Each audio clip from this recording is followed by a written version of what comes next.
So first of all, a lot of the time I start with Drumbeat because you can then kind of play along with that and jam along with that. One thing to say when you're writing music, try not to get hung up on things like sounds and whether the beat is absolutely perfect straight away. I find it much more useful to get something just basic down, just throw it down, and then try some chords. Go, yeah, that's pretty much what I want ish. Throw that down. I don't know if the sound's right, but who cares? And then do another thing, and then you've started something and you've got something going. Rather than you can obsess over like just one kick sound and stuff, and that works for some people. But I find it can kind of stifle creativity, getting too involved on the little things straight away. You can come back to that and do all that sort of stuff later on. Anyway, I'm waffling. So here we go. I've got our drums here. So this here is called the step sequencer, and it's a new interface for Logic, and it's really useful.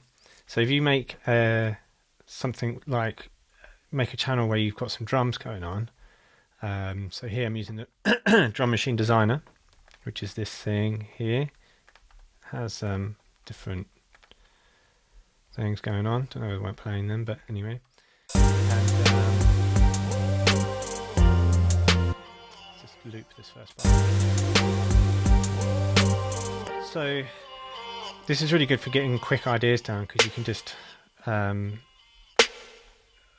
like pop in things really quickly.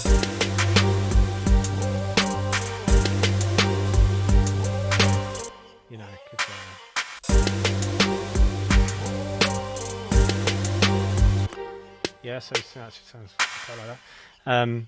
It's good for throwing ideas down, and then what you can do is you can mix all those drums individually later on, or you could send them out to, really affect each one individually.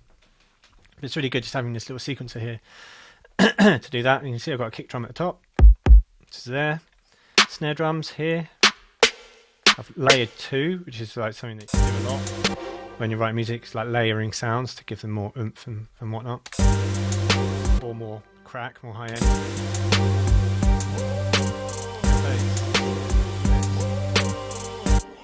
Computer sometimes slows down because of the software I'm using to capture the screen. It doesn't like using Logic and that at the same time.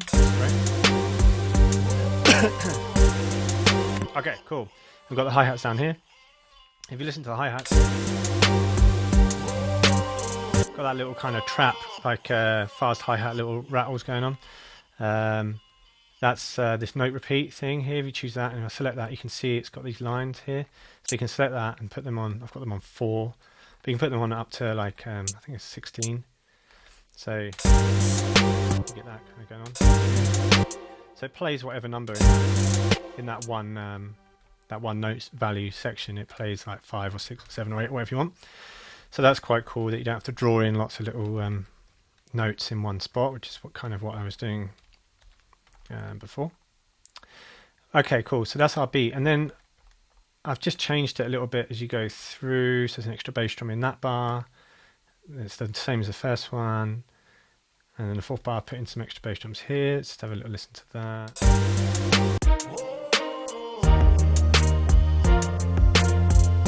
Yes, they're fairly simple.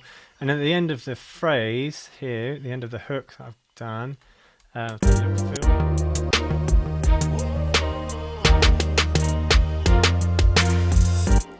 yeah, so just using these 3 different snares here, kind of little rhythmic feel going on. Play that once more. Cool, so just playing around with that really. I don't want to get... It's quite difficult because there's a lot to talk about. So as I said, if you want to know more about one particular thing, this is all...